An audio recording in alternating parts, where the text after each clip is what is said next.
This project is a collaboration between different researchers from different institutions across Latin America and Europe. And I will be the presenter from the coordinator team. The WSTEM project, in which all the authors are involved, is building the future of Latin America, engaging women into STEM. This project is funded by the European Union through the Erasmus Plus capacity building call. And it's a 3 years project that we finish at the beginning of 2022. This project has a specific characteristic because it's a collaboration between different countries from Latin America and Europe. In particular, there are 15 institutions involved, 2 per each of the countries involved in the project: Mexico, Costa Rica, Colombia, Ecuador, and Chile, and also 1 institution per country in Europe, involving Italy, Ireland, Finland, and United Kingdom. And the project is coordinated from the University of Salamanca in Spain, in particular through the GRIAL Research Group.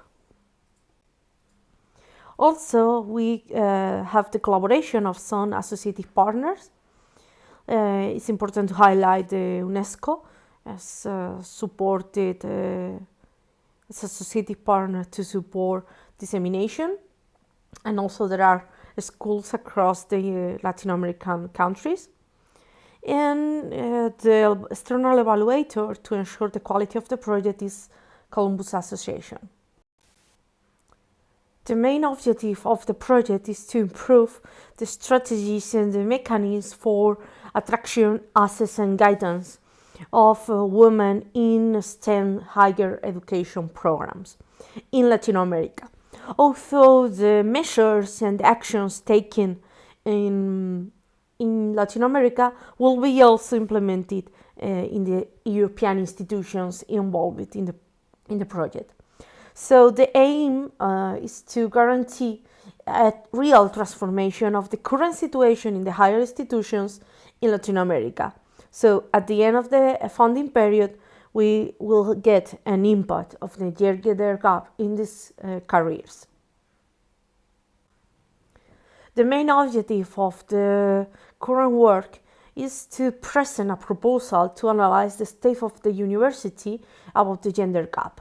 So we will explain some instruments and analysis in order to get an input to define a gender equality action plan. And for the project, the motivation to establish this protocol was to have enough information to prepare the gender equality action plans that will carry out during the other phases of the project. So the self-assessment and the other measures taken at the beginning will also apply at the end of the project in order to ensure that the actions taken have an impact in the institutions involved. The protocol is composed by 3 phases. Each phase has an instrument associated to collect the information and also provides an output, and these outputs are used to define the action plans mentioned before. This work is focused on the first part of the phase 1 related to the self-assessment instrument and results. The instrument used to collect information during the first phase, the self-assessment, is a survey based on the UNESCO Saga Toolkit. This toolkit has a purpose to collect information of gender equality policies in science, technology, and innovation. So for our project, we get only the indicators related to higher education, in particular the indicators from 4 to 26, and we added the 46 indicator, and also we include another indicator in the 47. In this figure, you can see the color of some indicators are highlighted in order to show the main indicators that we focus the analysis. The survey was applied using an Excel sheet in order to collect all the information across the different services inside the university, because this is one of the main problems to get a full overview of the gender gap situation, because the information is fragmented in different parts and different services and units.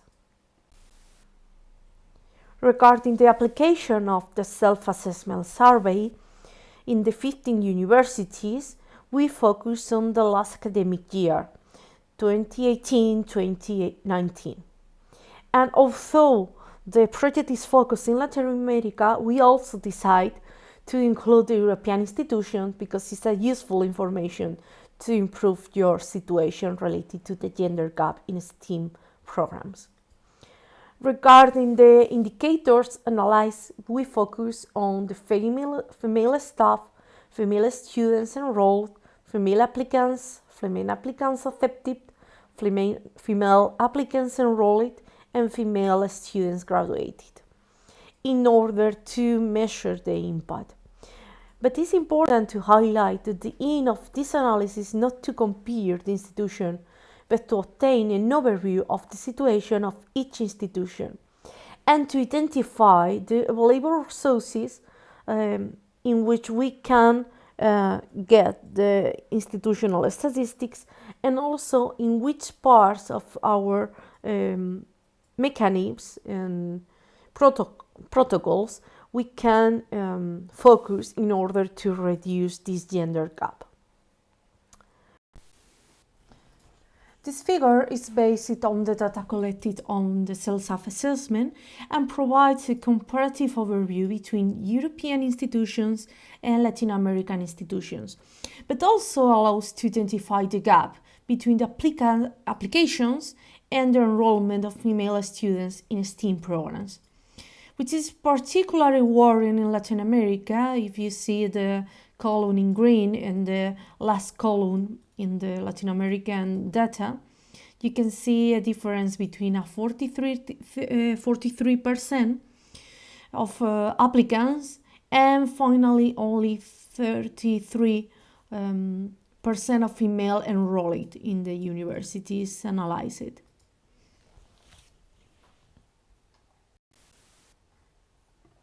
And this figure saw a summary of the average of female students in STEAM programs and female students graduated during the 2018-2019 academic year.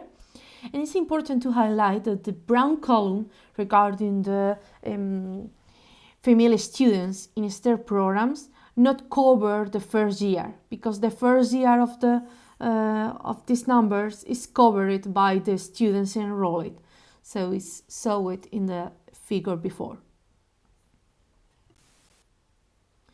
After the analysis of this data, that I want to highlight that it's not focused on compare, but also to have an overview in order to define measures. We can conclude that the self-assessment provide that there is a problem mainly in the access to the university in Latin America regarding the gap between female students applicants and female students finally enrolled in the STEM programs, and also the results of this of the self-analysis works for have an input for the gender equality action plans in each Latin American institution. Finally, it's important to highlight that there is necessary an integrated effort between universities, industries, and government in order to develop measures and implement strategies to reduce the gender gap. If you want to get more information about the project, you can follow us in the social networks. And thank you very much for the fundings to implement this project.